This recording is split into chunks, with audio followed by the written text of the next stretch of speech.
Mumbai Tuck brought to you by Sunny's World. Pune's Pride Sunny's World, life in Funshine. Resort weddings, events, restaurants, adventure wellness.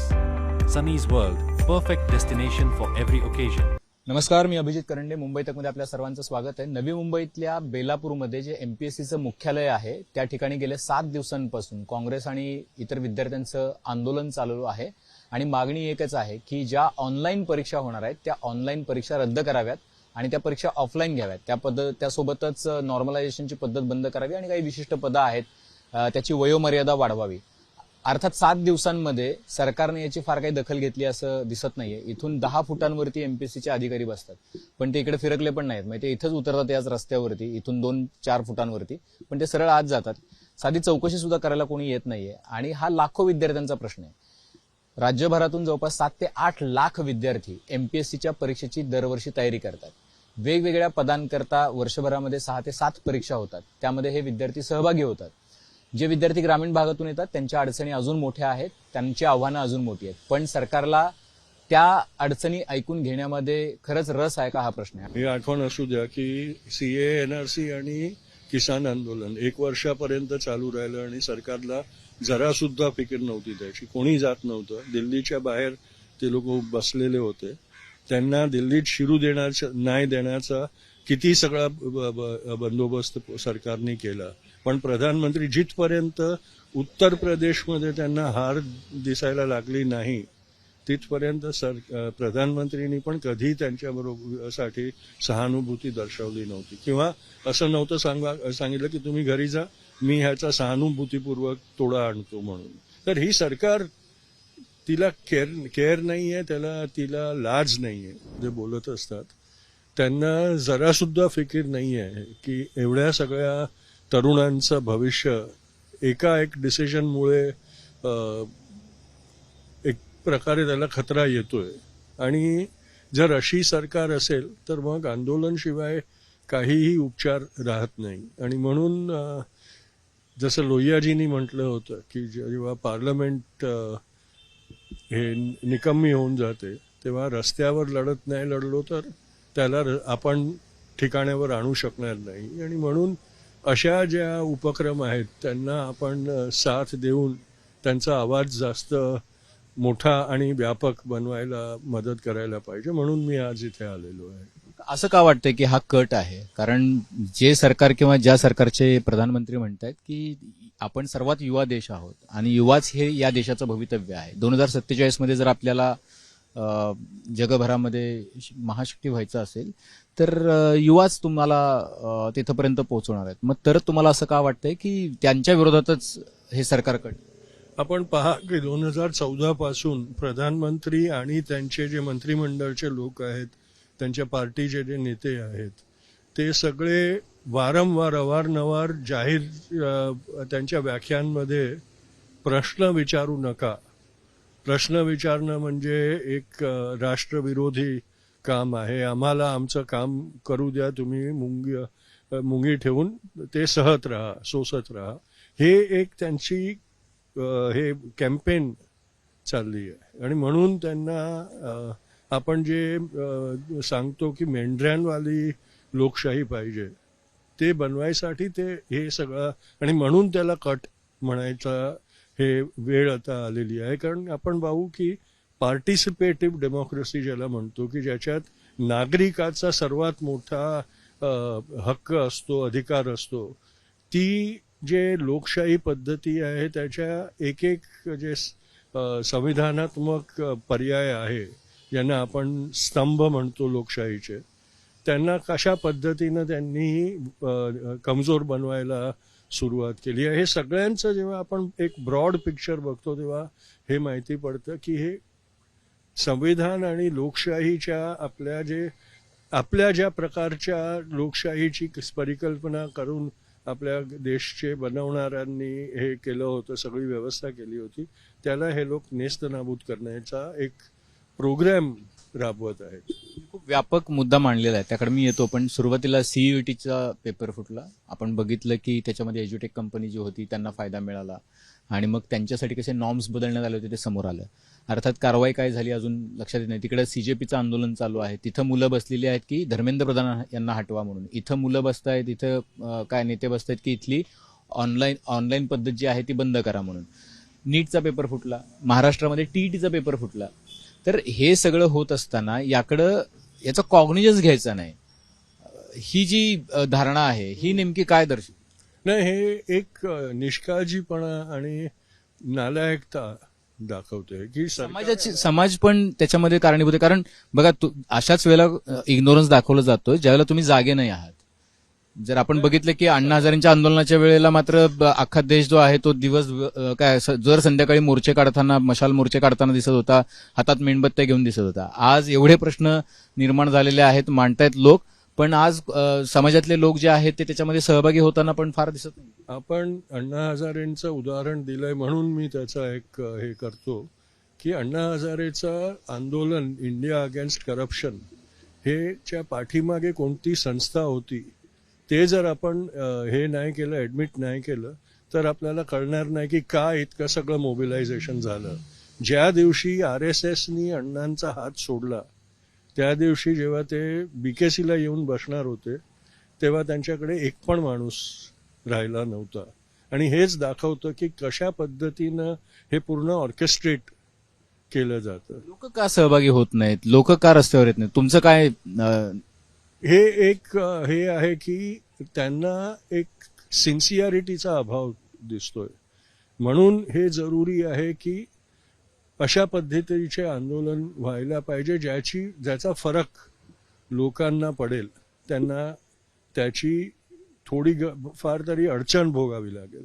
सत्याग्रह जेव्हा झाला तेव्हा असं नव्हतं की बाबा ब्रिटिशरांनी सांगितलं ठीक आहे तुम्ही जंतर मंतरवर सत्याग्रह करा किंवा आझाद मैदानवर सत्याग्रह करा किंवा ह्या जागेवरती सत्याग्रह. देशात सर्व जागेवरती नागरिकांनी उत्स्फूर्ततेने तो सत्याग्रह केला, पोलिसांचं दमन सोसलं. आज आपल्याला ते ॲटिट्यूड दिसत नाही आणि म्हणून लोकांचा जो भरोसा आहे ते जिंकू शकत नाही. म्हणून आपल्याला एग्रेसिव्ह होणं आता अगदी हे झालंय की जर आता आपण एग्रेसिव्ह नाही झालो तर मग आपल्याकडे वाचवायसाठी काहीच वाचणार नाही. मला असं वाटतं की पॉलिटिकल पार्टी ज्या आहेत त्या विद्यार्थ्यांच्या आंदोलनाबद्दल पण सिलेक्टिव्ह आहेत. मी हे का विचारतोय की ज्याला इथं आंदोलन चालू आहे त्याला इतर पक्षांचे लोक येत नाहीत. हे काँग्रेसचं आंदोलन, विद्यार्थ्यांचं आंदोलन म्हणून ट्रीट करण्याऐवजी काँग्रेसचं आंदोलन म्हणून ट्रीट होतं. आणि तिकडे आपण बघतो की ज्याला कॉक्रोच पार्टीचं आंदोलन चालू असतं तिथून काही लोकांनी ट्विटवर प्रतिसाद दिला, म्हणजे पाठिंबा दिला. पण काँग्रेससारखा मोठा विरोधी पक्ष, जो प्रमुख विरोधी पक्ष आहे ज्यांच्याकडे 99 खासदार आहेत, त्यांनी त्याबद्दल फार काही कॉग्निजन्स घेणं पसंत केलं नाही. पक्षाकडे असे खासदार आहेत ते अजून फुटले नाहीत, हे महत्वाचं आहे. अच्छा, म्हणजे नंबर किती आहे हे महत्वाचं नाही आहे, पण ज्या पक्षाचे खासदार फुटले नाही, जेव्हा सगळेच फुटून राहिलेत. काय वाटतं तुम्हाला की का सिलेक्टिव्ह व्हावं लागतंय काँग्रेसला? नाही, मला वाटतं की आता काँग्रेसला पण स्वतःचं फ्युचर पुढे बनवायसाठी एक प्रोग्राम हे करावा लागेल.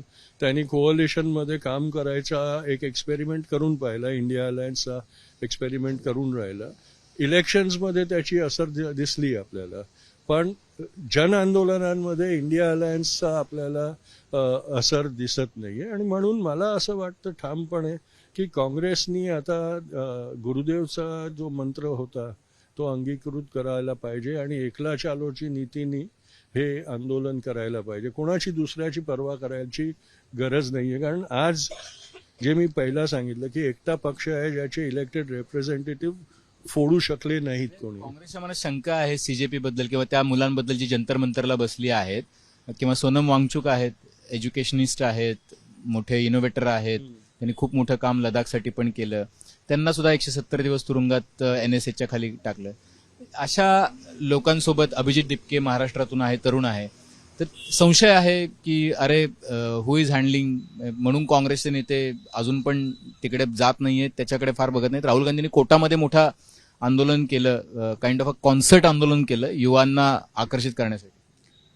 आपण हे पण बघायला पाहिजे की जेव्हापासून नीटचा प्रश्न उठलाय तेव्हापासून NSUI जागेवरती आंदोलन करून राहिले, पण मीडियाने त्यांना हे त्यांच्यावर फोकस केलं नाही आहे, कारण मीडियाचे पण आता कंपल्शन्स झाले आहेत आणि काय दाखवायचं काय नाही दाखवायचं ते एडिटरकडून कंट्रोल गेलेलं आहे. आणि म्हणून काँग्रेस काय करते हे लोकांपर्यंत फार एका दोन रिपोर्टर्स आहेत, चॅनल्स आहेत जे दाखवत आहेत, पण ज्या पद्धतीनं हे पब्लिसाइज व्हायला पाहिजे त्या पद्धतीनं होत नाहीये. हे धनंजयनी जर मला सांगितलं नसतं की इथे 7 दिवसापासून धरणं होऊन राहिलं आहे, तर मुंबईतच बसला बसला मला कल्पना पण नसती की MPCCच्या दफ्तरात MPSCच्या ऑफिसच्या बाहेर असा एक धरणा होऊन राहिला आहे. तर ते पण आपल्याला पाहायला जरुरी आहे की कशा पद्धतीनं सरकार ऍक्सेस टू मीडिया पण कर्ब करून राहिली आहे. एक्झॅक्टली. म्हणजे धनंजय शिंदे यांचा काय एक प्रकारचं मी ट्विट बघून मी त्यांना फोन करून मी इथे पोहोचलो आणि त्यावेळेला कळालं, अनेक लोकांना त्यांच्यामुळे कळालं की इथं MPSCचं मुख्यालय आहे. त्यामुळे लोकांना असं वाटत होतं की ते मुंबईत आहे ऍक्च्युअली. तर आता मुद्दा असा आहे की जर अशी परिस्थिती असेल की राज्यामध्ये एकीकडे मुलं आंदोलन करतायत, त्यांच्या आंदोलनाकडे दुर्लक्ष होतं, MPSCच्या नीटचा पेपर फुटतोय, त्याचं केंद्र महाराष्ट्रातच आहे. TETचा पेपर फुटतोय, तो महाराष्ट्रातच फुटलेला आहे. म्हणजे जरी तो दिल्लीतून फोडला गेला तरी तो या महाराष्ट्रातल्या लोकांसाठी होता आणि शिक्षकांसाठी तो फुटला गेला. आता प्रश्न असा आहे की सुरक्षित काय आहे, असा प्रश्न विद्यार्थी विचारतात. सरकार सुरक्षित आहे, बाकी कोणीच सुरक्षित नाहीये आणि सरकारला पर्वा नाहीये. स्वतःला सुरक्षित करून ते बसलेले आहेत, पण जनता असुरक्षित आहे, जनता निराधार होऊन राहिली आहे. त्याचा ते लोक मॅन्युप्युलेट करून फायदा उठवायची ह्याच्यात बेतात आहे. आणि म्हणून मी तर आता सांगेन इथूनच नवी मुंबई प्रदेश कमिटी जे हे आंदोलन करते, मला वाटतं आता 7 दिवस तुम्ही सत्याग्रह केला, आता ह्याला उग्र करायची जरूर आहे. 15व्या दिवशी ह्याला एक जनआंदोलनच्या स्वरूपात असं करा की MPCC वाला इथून नजरअंदाज होऊन जाऊ शकणार नाही. त्याला त्याची ऑफिसमधून बाहेर पडायला पण घाबरेल असं आंदोलन व्हायला पाहिजे. मी यासाठी हा प्रश्न नाही विचारत आहे. त्याचं कारण असं आहे की बघा, इतकं राष्ट्रीय पातळीवरती जंतर मंतरवर आंदोलन चालू आहे. 6-7 हजार लोक रोज येतात जातात, येऊन जाऊन असतात. इथं पण लोक येत आहेत जात आहेत. सोनम वांगचूक यांचा 16वा दिवस होता कालचा, आज 17वा दिवस आहे. काँग्रेसच्या आंदोलनाचा आजचा 7वा दिवस आहे. ज्या सोनम वांगचूक यांच्या प्रकृतीबद्दल किंबहुना त्यांच्या आता काय जीवालाच धोका निर्माण झालाय, कारण आता ते जसं जसं वाढत जाईल अजून 2-4 दिवसांनी त्यांची प्रकृती खालावली आहे, मसल मास लूज केलेला आहे. तर या सगळ्यानंतर सुद्धा सरकार ना भेटायला एकही प्रतिनिधी अद्यापपर्यंत तिथे भेटायला गेलेला नाहीये. तुम्हाला असं वाटतंय की ज्या पद्धतीनं हे आंदोलनं चालू आहेत तर त्याच्याकडे जाणीवपूर्वक जे दुर्लक्ष केलं जाते सरकारकडून, तर त्याचा परिणाम जो आहे तो परिणाम दिसायला पाहिजे, पण त्याला ट्रान्सलेट करण्याची जबाबदारी विरोध पक्षाची आहे. त्याला लोकांमध्ये एक आक्रोश उभा करण्याची जबाबदारी विरोध पक्षाची आहे. आणि ते जर करू नाही शकले तर कितीही आंदोलन झाले तरी सरकार त्याचा दखल घेणार नाही, कारण त्यांना माहिती आहे की शेवटी आम्ही जे बोलतो ते लोक ऐकून घरी बसून राहणार आहेत. आणि तुम्ही बघाल जेव्हा याच्या आधी अशी परिस्थिती बघितली होती कधी? तुमचा अनुभव खूप मोठा आहे की लोक आंदोलनामध्ये किंवा रस्त्यावरती उतरतच नाहीत किंवा येतच नाहीत, अशी परिस्थिती कधी बघितली होती? पूर्वी नव्हती, आता वाढत जातोय. हा ट्रेंड जास्त जास्त वाढत जातोय, कारण एका पद्धतीनं जे आपला इलेक्टोरेट आहे तो डिसल्युशन झालाय. त्याची कारण काय वाटतं तुम्ही? जे मी सांगितलं की तुम्ही वोट एकाला देतात, ते कॅम्पेन एका मुद्द्यावर करतात, 6 महिन्यात ते लोक ते सगळं सोडून ज्यांना हरवलं होतं त्यांच्याबरोबर जाऊन बसतात. आणि वोटचा जो सौदा होऊन राहिला हे सगळं जनतेला माहिती आहे. जनतेचा जर दबाव असता तर कदाचित खासदारांना फुटताना भीती वाटली असती, आमदारांना फुटताना भीती वाटली असती. जनता जर प्रश्न विचारत असती तर त्या भीतीचा परिणाम झाला. हे बघा, हे जे सरकार आहे त्यांनी पर्याप्त जनमत कसं कॉर्नर करायचं ह्याचं सायन्स त्यांनी अगदी एक्सपर्टली हे करून ठेवलंय. दरवेळेला एक वेगळ्या गटाला ते लोक इन्फ्लुअन्स करून इन्शुअर करतात की आम्हाला एक ब्लॉक वोट मिळून जाणार आणि त्याच्यामुळे आम्हाला जे मेजॉरिटी पाहिजे ते होऊन जाणं. कधी लाडकी बहीण असते, कधी काही दुसरं असतं, कधी डेव्हलपमेंट असते. मिडल क्लासला असे सगळे प्रलोभनं देतात की बाबा रस्ते बघा किती छान, केलेलं आहे. इथे येण्यापूर्वीच मी पूल पडतायत. महाराष्ट्राचे एक मिनिस्टरला भेटायला गेलो होतो. त्यांनी मला हे दिलं, 12 वर्षाची उपलब्धी, आणि माझा फोटो काढून घेतला की बाबा आम्ही हे कॅम्पेन चालवतोय आणि मी तुम्हाला भेटून हे दिलंय, ह्याचा तुम्ही जरा एक हे करा. ते माझे मित्र आहेत म्हणून मी त्यांचा विरोध संवाद होऊ शकतो कमी. संवाद करतोच, मी सगळ्यांशी मी संवाद करतो.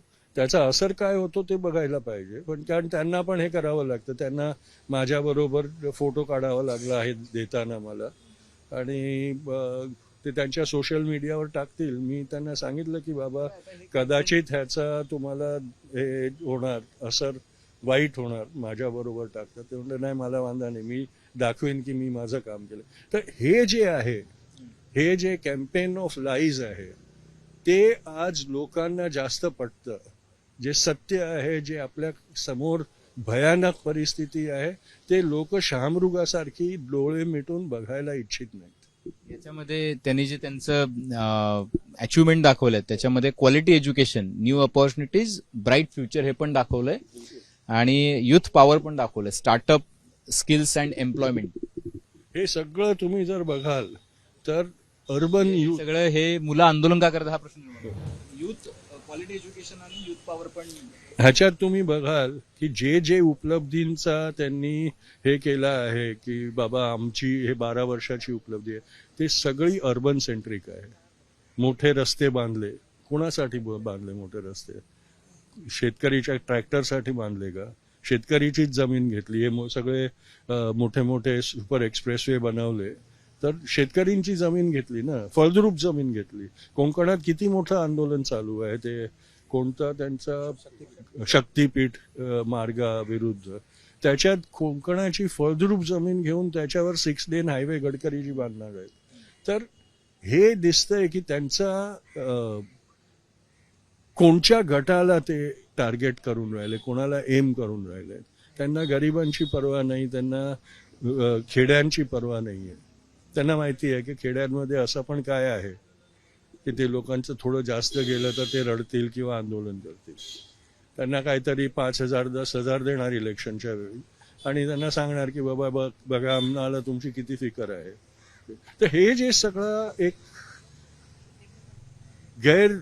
म्हणजे एक अनैतिक व्यवहार राजनीतीमध्ये आलाय, त्याच्यामध्ये आपल्याला ह्याच्या काँग्रेस पण आहे ना. म्हणजे इथं 1,500 रुपये कमिट केले होते बीजेपीने आणि शिवसेनेच्या सरकारने सत्तेत येण्यापूर्वी. काँग्रेसने त्यांच्या जाहीरनाम्यामध्ये 3,000 कमिट केले.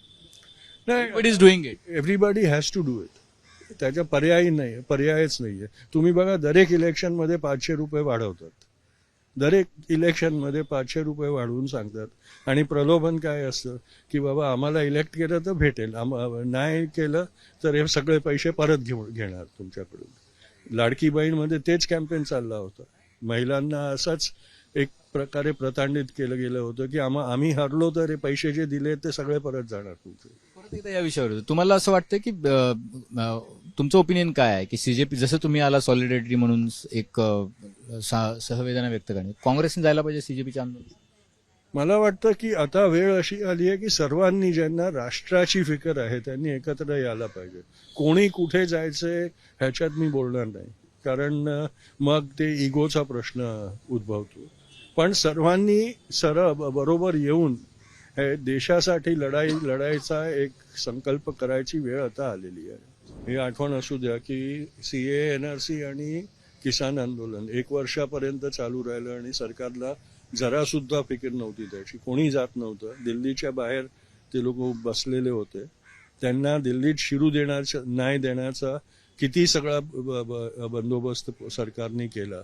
पण प्रधानमंत्री जिथपर्यंत उत्तर प्रदेशमध्ये त्यांना हार दिसायला लागली नाही तिथपर्यंत प्रधानमंत्रींनी पण कधी त्यांच्यासाठी सहानुभूती दर्शवली नव्हती, किंवा असं नव्हतं सांगितलं की तुम्ही घरी जा, मी ह्याचा सहानुभूतीपूर्वक तोडा आणतो म्हणून. तर ही सरकार, तिला केअर नाहीये, तिला लाज नाहीये.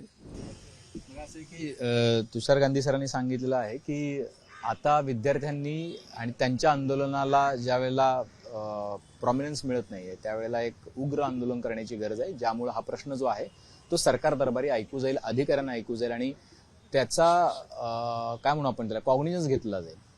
आणि बघूयात आपण की भविष्यामध्ये आता 7वा दिवस आहे इथला सीजेपीच्या आंदोलनाचा 17वा दिवस आहे, नेमकं काय होतंय, सरकार किती कॉग्निजन्स घेते आणि कारवाई करतंय का, ते ऐकतंय का आणि त्याच्यावरती ऍक्ट करतंय का. कॅमेरामन राजूसह अभिजित, मुंबईत.